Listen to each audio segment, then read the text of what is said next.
Bonsoir, mesdames et messieurs, aimables téléspectateurs de la Star 5 TV Guinée. Ravi de vous retrouver cet après-midi et nous allons vous parler des réalités des Guinéens d'Égypte avec notre invité spécial, monsieur le président du Conseil des Guinéens d'Égypte, monsieur Abdallah Sow. Il est là cet après-midi. Bonsoir à vous, monsieur le président. Bonsoir, monsieur Camara. Bonsoir à vos auditeurs et téléspectateurs. Merci pour cette invitation. Voilà, nous vous en prions, monsieur le président. Tout à l'heure, nous allons aborder les réalités des Guinéens d'Égypte à travers lesquelles beaucoup font une mauvaise lecture de la situation et d'autres font une très belle lecture de la situation. Et parmi ces personnes, nous avons monsieur Abdallah Sow. Voilà, c'est lui le maître de la société guinéenne en Égypte qui touche du bout du doigt toutes les réalités des Guinéens d'Égypte. En tout cas, tout ce qu'il ne dit pas ne corrobore pas avec la réalité, puisque c'est un monsieur que nous connaissons avec sa probité morale. Monsieur le Président, nous voulons savoir, il y a certains qui racontent un peu partout que l'autorité guinéenne ne fait pas son rôle en Égypte, que l'autorité guinéenne n'existe pas en Égypte. Alors, à travers une question très simple, dites-nous comment est-ce que vous avez réussi à organiser cette communauté en collaboration avec l'ambassade? Merci beaucoup, monsieur Camara. C'est une très belle question. Je voudrais à mon tour poser une question à ces gens-là qui disent que l'autorité n'existe pas. Si l'autorité n'existe pas, comment se fait-il qu'il y a l'existence des Guinéens? C'est pratiquement impossible. Je voudrais juste vous dire que l'autorité guinéenne existe dans sa plénitude en Égypte. Vous avez l'ambassade de la République de Guinée au Caire qui est là, qui fonctionne du lundi au vendredi, qui est au service des Guinéens. En plus de ça, il y a le Conseil des Guinéens d'Égypte qui, à son tour, a ses points focaux et ses antennes. Quand le Conseil des Guinéens d'Égypte a été mis en place, le bureau exécutif qui est composé de 15 personnes, a étudié la situation et tout de suite a pensé à mettre en place des antennes qui pourront aider les compatriotes où qu'ils sont. Vous comprenez? C'est pourquoi dans les 5 quartiers du Caire ici, il y a les antennes du Conseil des Guinéens d'Égypte. Je prends par exemple Mahdi, il y a une antenne. Je prends Faisal, il y a une antenne. Je prends Marg ici, il y a une antenne. Je prends Madinatul Nasr, il y a une antenne du Conseil. Et aussi Cheikh Zayed, il y a une antenne du Conseil. Tout ça là, c'est pour permettre à ce qu'il y ait l'autorité tout près des Guinéens lorsqu'il y a une situation et que l'autorité prend en charge la situation et gère la situation. Et les situations sont gérées de façon échelonnée, de façon hiérarchique. Si nous prenons les cas d'abord entre les Guinéens ou entre les Guinéens et les Égyptiens, d'abord, dans le quartier où il y a une situation, c'est l'antenne qui est là-bas qui réagit. Quand l'antenne arrive à trouver une solution, on nous fait monter le rapport, ils font monter le rapport auprès du bureau exécutif du Conseil qui, à son tour, fait monter le rapport au niveau de l'ambassade. C'est quand l'antenne est bloquée, il fait appel au bureau exécutif du Conseil qui, à son tour aussi, réagit. S'il est bloqué, il fait appel à l'ambassade de la République de Guinée au Caire. Voilà comment nous fonctionnons et voilà comment la communauté est structurée. En plus de ça, il y a le bureau exécutif des femmes qui est aussi un bureau qui est là, qui travaille à côté du bureau exécutif du Conseil des Guinéens d'Égypte. L'ensemble de ces bureaux-là aussi, à côté, avec l'ensemble de ces bureaux-là, vous avez aussi d'autres structures, telles que les coordinations, telles que d'autres associations guinéennes, qui sont tous en collaboration avec le Conseil des Guinéens d'Égypte, qui est en collaboration, qui est en étroite collaboration avec l'ambassade de la République de Guinée au Caire. Voilà. Mais vous avez vu cette organisation de la communauté guinéenne d'Égypte. Voilà, c'est amplement suffisant comme preuve palpable de l'existence des autorités guinéennes en Égypte. Monsieur le Président, nous avons constaté quelques cas de malades, quelques cas de problèmes liés à la vie de certains Guinéens ici en Égypte. Et comment est-ce que vous faites pour gérer tous ces problèmes, surtout des personnes qui sont malades et d'autres qui se plaignent d'une souffrance excessive liée à l'esclavage et d'autres qui veulent même pratiquer le retour volontaire au pays?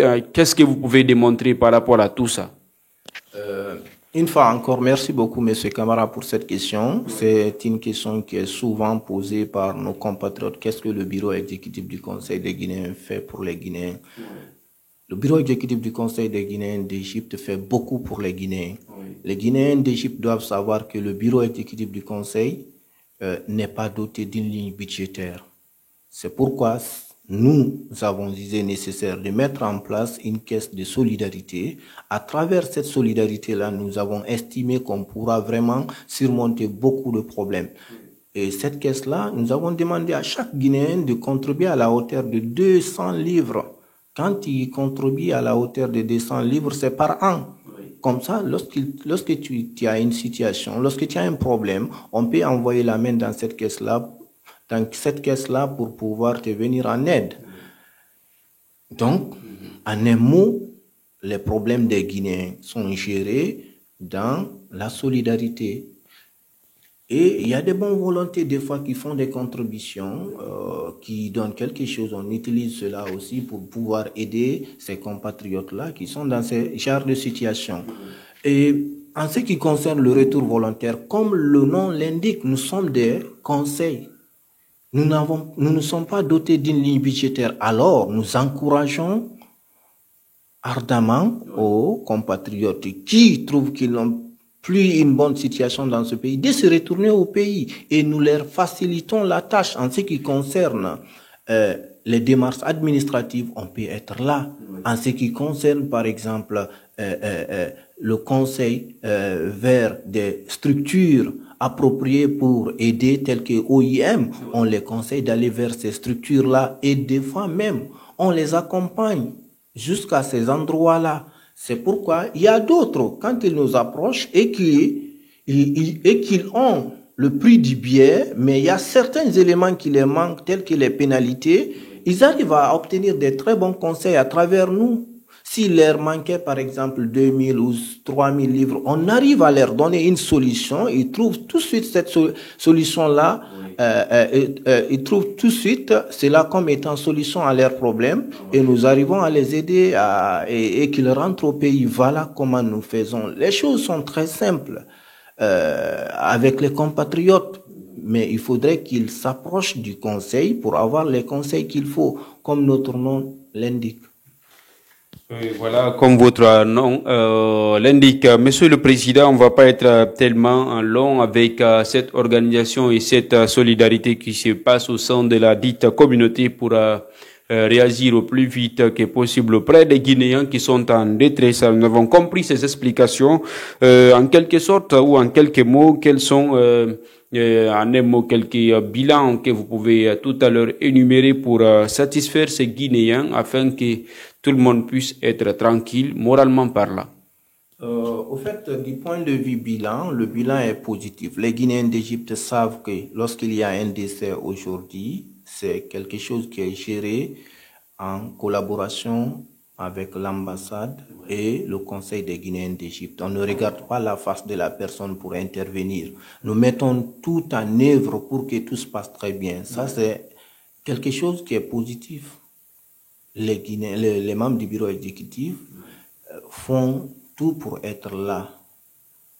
Quand vous prenez aussi le cas de maladie grave, nous faisons de notre mieux. Si la personne a de l'argent, a les moyens financiers, on peut l'aider, on peut l'accompagner à l'hôpital approprié pour traiter pour la guérison.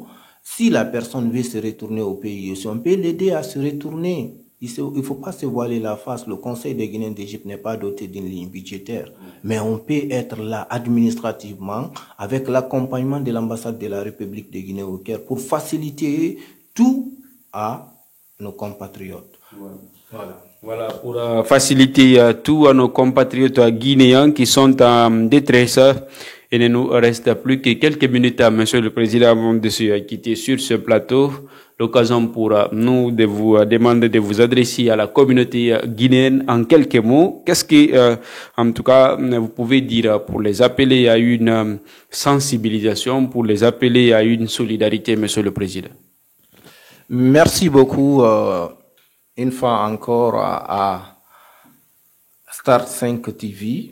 Je voudrais appeler mes chers compatriotes à l'union et à la solidarité et à l'union, à la solidarité et puis au pardon. Il faudrait que les Guinéens se pardonnent entre eux. Il faudrait que les Guinéens s'acceptent entre eux. Avec ça, la communauté peut aller de l'avant. Je vais profiter de cet appel-là pour dire il ne faudrait pas que les Guinéens attendent lorsqu'il y a une situation, un problème, qu'il y ait un membre du bureau exécutif du conseil pour dire il faut aider. En attendant, aider la personne, en attendant que les membres du bureau soient là. Il faut aider la personne en attendant que l'ambassade de la République de Guinée soit là. Mais attendre dire il faudrait qu'il y ait un membre du bureau exécutif du conseil ou de l'ambassade, le trop tard peut se jouer. Donc c'est pourquoi j'appelle une fois encore les Guinéens à la solidarité.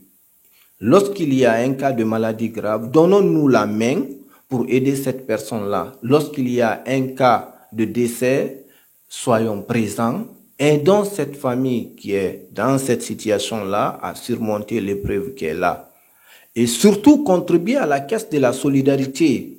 Cette caisse de solidarité n'est pas une caisse qui est utilisée par moi, M. Sow, ni par les autres membres du bureau exécutif du conseil, mais c'est pour cette communauté-là. Mais on ne peut pas prendre l'argent de la caisse de solidarité qui est mis par d'autres Guinéens pour utiliser pour d'autres Guinéens qui ont refusé de mettre quelque chose là-bas. C'est pourquoi je les appelle à contribuer à la hauteur de 200 livres par an. C'est une somme qui est vraiment petite. Mais lorsque l'ensemble des Guinéens se donnent la main pour donner ces 200 livres-là, lorsqu'il y aura des problèmes, on pourra vraiment surmonter le problème, même si nous ne sommes pas dotés d'une ligne budgétaire. Donc, c'est cet appel que j'ai à lancer à mes compatriotes. Et surtout, entre nous, je voudrais vraiment qu'il y ait le pardon. Parce que j'ai constaté ce dernier temps qu'il y a vraiment des cas de cruauté au sein de la communauté, entre des Guinéens même. Oui. Vous comprenez? Et s'il n'y a pas la tolérance, il n'y a pas le pardon, entre nous les Guinéens, imaginez comment les autres vont nous regarder. Oui. Donc voilà cet appel, l'appel que je voudrais lancer vraiment à nos chers compatriotes. Je vous remercie. Voilà, nous vous remercions, Monsieur le Président, d'être passé sur ce plateau de la Star 5 TV Guinée. Passez une excellente soirée en compagnie de nos programmes sur YouTube, mais aussi sur d'autres plateformes telles que WhatsApp. Merci à tous ceux qui nous ont suivis cet après-midi sur Star 5 TV Guinée concernant cette émission Tout savoir sur les réalités des Guinéens d'Égypte. Le plaisir a été pour nous de vous servir cet après-midi uniquement pour votre plus grand plaisir. On se reprend, Inch'Allah, au compte d'une autre émission de cette même télévision, Star 5 TV Guinée.